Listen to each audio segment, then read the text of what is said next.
নমস্কার, আপনারা হচ্ছে নিউজ লাইন। পুরনো মামলাকে তুলে নেওয়ার অভিযোগে আবারও শিরোনামে সুজালি অঞ্চল। ঘটনাটি ঘটেছে উত্তর দিনাজপুর জেলার ইসলামপুর থানা সুজালি অঞ্চলের নিজগোজ এলাকায়। এদিন নিজগোজ এলাকার রাবিউল জানান, প্রায় 1 বছর আগে নেতা রোশন আলী দাপট দেখিয়ে প্রায় 4 লক্ষ টাকা আদায় করেন এবং সেই টাকা ফেরত নেওয়ার কথা বলতে গেলে বক্তব্যের ভিত্তিতে রোশন ও কিছু মানুষ তাদের বাড়িতে ভাঙচুর চালায়। এই বিষয়ে সুজালি অঞ্চলের উপপ্রধান লতিফুর রহমান জানান, বিগত 15 দিন ধরে কিছু যুবক মেয়েদের শ্লীলতাহানি করার চেষ্টা করেছে। এই বিষয়টি তিনি প্রশাসনকে জানিয়েছেন। তবে এই ঘটনায় দুপক্ষ পুলিশের কাছে লিখিত অভিযোগ করবে বলে জানিয়েছেন তিনি।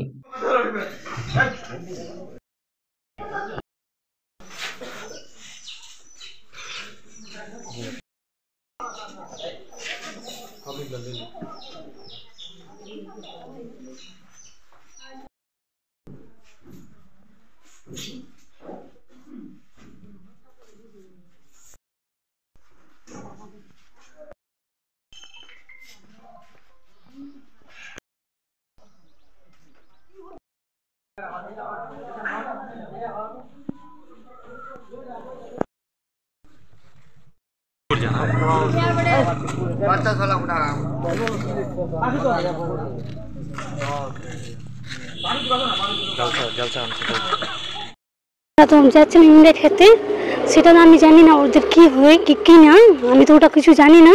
তা আমাকে ওখানে গাড়িতে আটকালো, বললো ওর সাথে কথা বললো। যখন দেখলাম হাত তুলাতুলি করছে, আমিও বললাম আমার কাছে আমার মালা দুল সোনার ছিল, আমার চেন হাতের বালা কি আমার মান্টিকা ছিল একটা সোনার, সেইটা আমার ছেলেকে গাড়িতে ফেলা দিয়ে এলো ধাক্কা, ফের আমাকে ঠুকলো, থাপ্পড় ঠুকলো সে রব্বিল। আমি আমার সামনে আমার ছেলে, সেটা শোনো, আমার নাম নুরেশা বানু। আচ্ছা, ওদের ভাইও আছিল, সে তার নাম তো আমি জানি না, শুধু আমি রব্বিলকে চিনি। কত টাকার সোনা গয়না নিয়েছে আপনার কাছে? আমার কাছে আছিল, আমার তো নতুন বিয়ে হয়েছিল, সেটা দান দেওয়া ছিল। কয় ভরি সোনা ছিল? চাঁদি কই? আরে ভরি সোনা, সেটা তো আমি জানতে পারি না। টর্চার করা হয়েছে? হ্যাঁ আছে, আমাকে থপ্পল ঠুকেছিল, সে গালা দিয়েছিল অনেক, আমার ছেলেকে ধাক্কা দিয়েছিল গাড়ি থেকে, আমার স্বামীকেও বলেছিল, ও আমার সঙ্গে গালি দিয়েছিল, আমাকে গালি দিয়েছিল, আমাকে দাদা দিদি করে ঘরে নিয়েছিল। আপনারা এটা পুলিশের কাছে অভিযোগ করবেন? হ্যাঁ করবো, অবশ্যই করবো। বললাম তো আমার নাম নুরেশা বানু।